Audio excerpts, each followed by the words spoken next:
Now, let's talk a little bit about the bigger system we have here, which is what's being displayed on the screen. And next to the screen here, you can see two of what we would call a tag. And this could be a tagged object. Obviously, this is a board very similar to what you just saw. But there's a lot on those boards you won't need in a final product. It'll be much smaller. It'll be battery powered with a little, likely a coin cell style battery.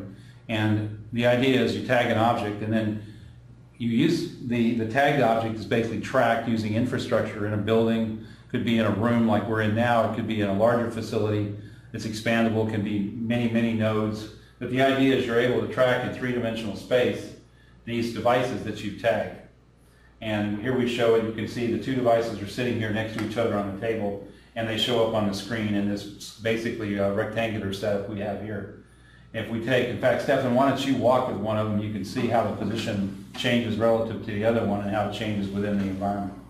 And what we're doing, each of these little dots on the screen is represents a corner of a 1 meter square. So it gives you some idea of the accuracy. So stop for a minute and let it settle. It's only updating at a 1 second rate. And you can see now Stephan is about 3.5 meters away in another part of the room. And it's tracking him, and it's tracking his every move as he moves about within the environment.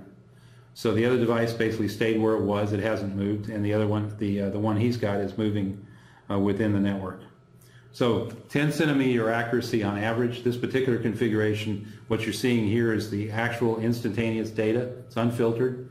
Every one of those boxes, again, is a meter, so you're seeing movement being tracked to that level of accuracy. We claim for this type of a configuration about 20 centimeters of accuracy. So very accurate, much better than you can do with traditional narrowband technology.